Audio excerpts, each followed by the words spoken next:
Over the last decade, there's been a lot of discussion about women in business, and specifically women in high levels of management. Right now, we're actually in an unprecedented era of women leadership in business. For example, the CEOs of YouTube, IBM, and Fidelity Investments are all women.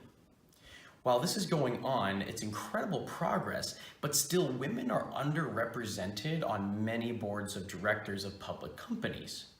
While the number of women is growing on these boards due to mandated or non-mandated reasons, there's still a lot of questions that need to be asked and answered about how women are performing and get to the board of directors.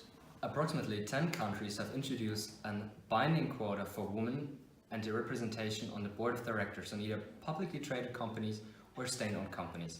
However, these range between 33 to 50% and have various sanctions in case of non-fulfillment.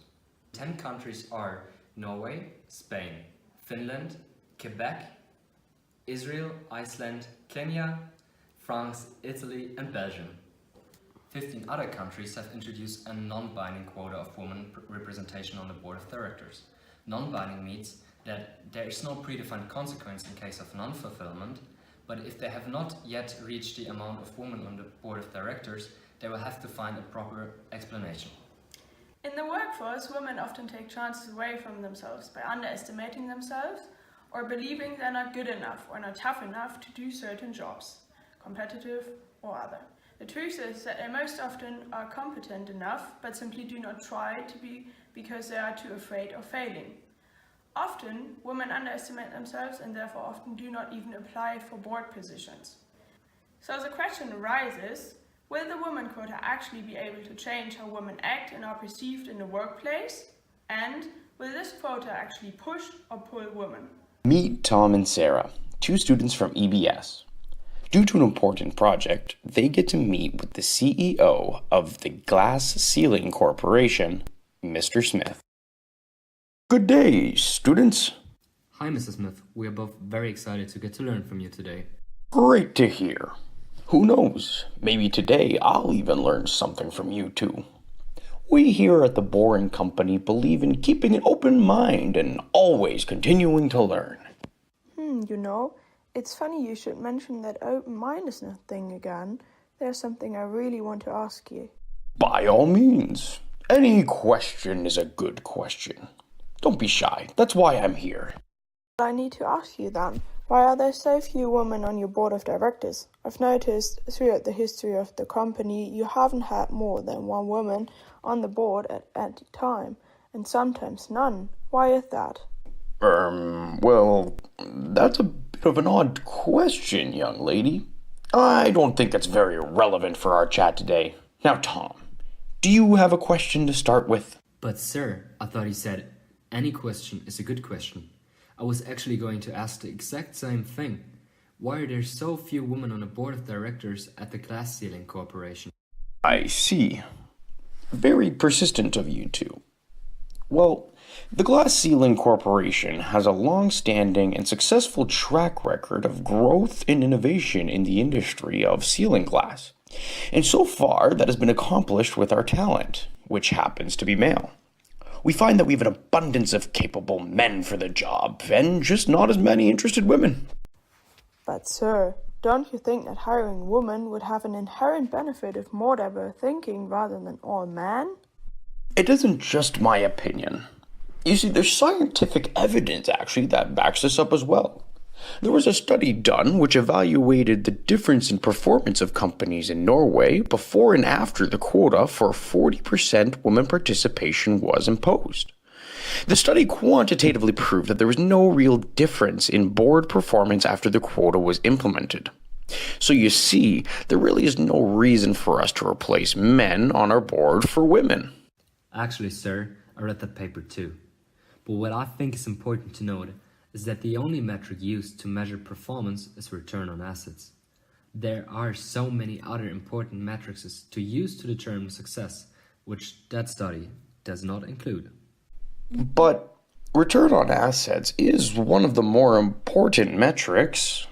I can back up Tom here. I recently read a different paper on this topic and I painted a much different picture. This study was much larger and involved more countries than just Norway. They did not focus on return on assets, but instead they proved that women's presence on the board contributed to a higher return on equity, higher operating profits, higher share prices, greater governance controls and accountability, and better recruitment and retention of women in the workplace. Well, gee, I never thought of it that way. But women also don't assert themselves well in the boardroom typically. Often you need people, like men, who speak their mind and take strong stances. Women tend to remain quiet with their opinions, and I just don't know why. Maybe it's because women tend to be more caring and just less competitive. You see, Mr. Smith, that's a common misconception about women, assuming they don't want to participate because they don't have anything to offer or because they don't want to raise their voice. When women are on a board of directors, they are almost always a minority and don't want to raise their voice in the fear of being marginalized by men.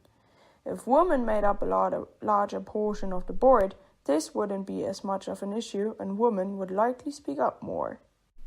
You bring up a good point. Let's get a coffee and discuss this further. If you don't mind, I would like to draw your attention to another aspect of the paper.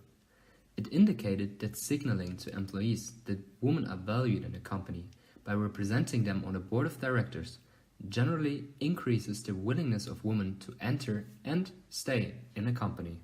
Exactly, Tom. I'm experiencing this right now as I'm almost done with my degree and I will have to choose my future place of work soon.